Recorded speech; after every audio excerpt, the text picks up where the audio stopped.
And Hello and welcome back to T2 TV on the track on Thursday. It's your coach, Coach Joy here. and Coach Chris. And today we're talking about smart nutrition.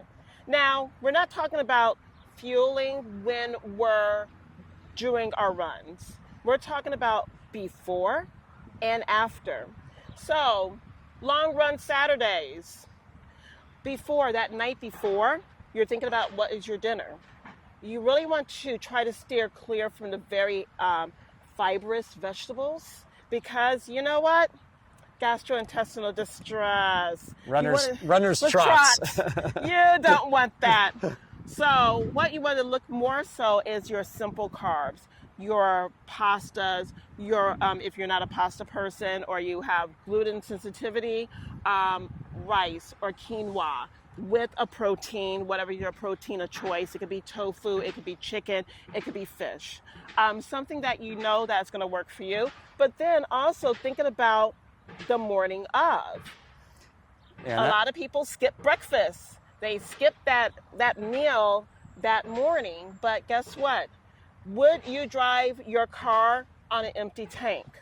That's the same thing that you're doing if you're skipping breakfast before a long run. So you want to think of what's going to sit well in the stomach. Maybe peanut butter and banana on some toast and peanut butter. Oatmeal. Maybe oatmeal with a little bit of peanut butter added to it.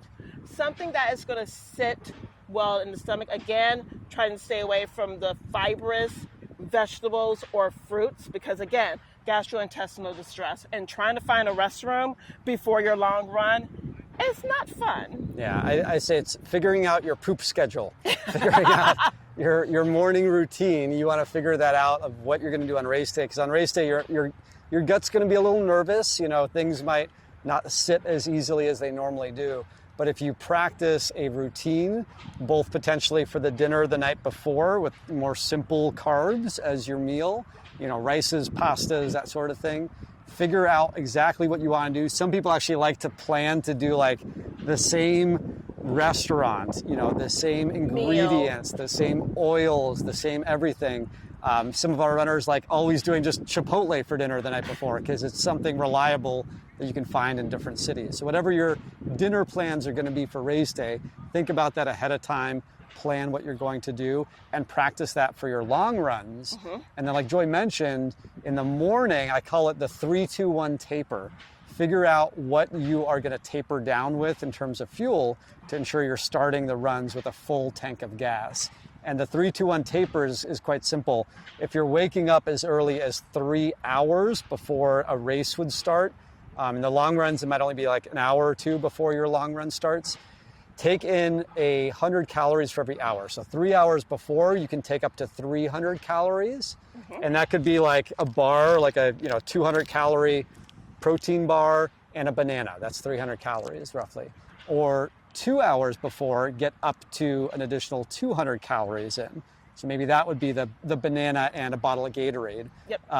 And then 1 hour before, get about 100 calories in that final hour, maybe at least 30 minutes before you run. And that might be your banana. Yeah, or a gel. It can be a chew, a gummy, like just anything to top off before you start the run, because you're always going to burn that amount of sugar off when you run.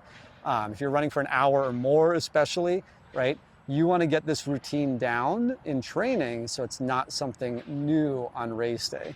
And again, we never do anything new on race day. New foods, new outfits, new shoes, never anything new. So you want to test your long runs, and the night before your long runs are your dress rehearsals.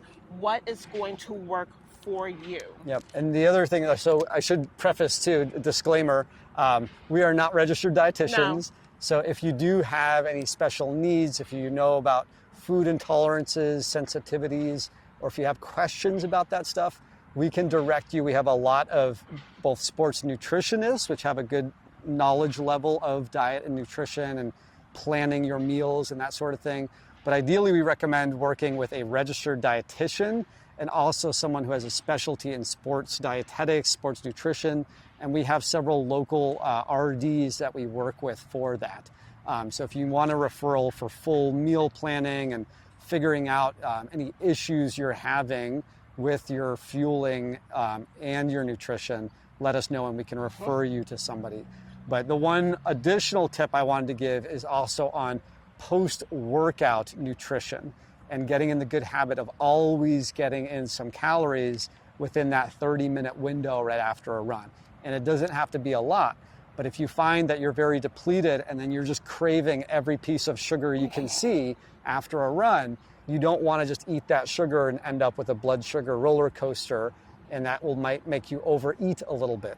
So what I encourage you to do, and this is your homework if anyone wants to do it, if you have a protein bar, protein shake, whatever that post-workout fuel is that you want to take in, start having it with you. Bring it to track workouts, bring it to tempo runs, bring it to long runs, and develop that post-workout routine. But what I want you to do is I want you to look at the label and get familiar with, if you're not familiar with macronutrients, the three main macros when we talk about nutrition, right? Your protein, your fats, hopefully healthy fats, and carbs. Those are the three macros we talk about when we talk about, what makes up a lot of our nutrition. And after a workout, you want to make sure that you are getting in a good amount of protein and or amino acids, the building blocks of protein and muscle, if you want to think of it that way. And you want to make sure you get that in that 30 minutes up to an hour window. And typically at least 20 to 40 grams of protein. And ideally you're taking that in with a little bit of carb, but not too much. And so what I want you to do as your homework is look at the label of whatever you might be taking in, whether it's a protein powder or bar, whatever it is, nuts. When you take that in, look at the carb and protein ratio. And ideally on a recovery fuel, recovery nutrition, we want to keep that ratio to 1-to-1 or 2-to-1, typically. So for 2 grams of carbs, you would get 1 gram of protein. We don't necessarily want to go up to products that might have 4 or 5 grams of carbs and only 1 gram of protein. That's a very carb-heavy fueling or nutrition product.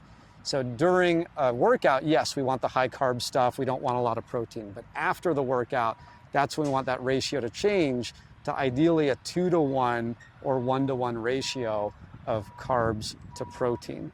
So look at that. You don't need to take a lot of protein while you're running. Sometimes it's harder to digest that. But after the run, figure out what your carb to protein ratio is of your post-workout nutrition products.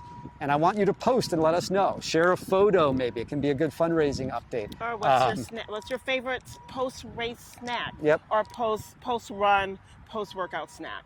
Yep. So let us know. We're curious to see what you are taking and what you recommend. And hopefully by sharing what we do, we can learn from each other as well. And we can all hopefully step up our fueling, hold ourselves accountable, not just for the in-workout fueling, but also the post-workout nutrition, as we like to call it. And there you go. Awesome. Have a great one. All right. That's us, Coach Joy and Coach Chris for T2 TV. See you next time.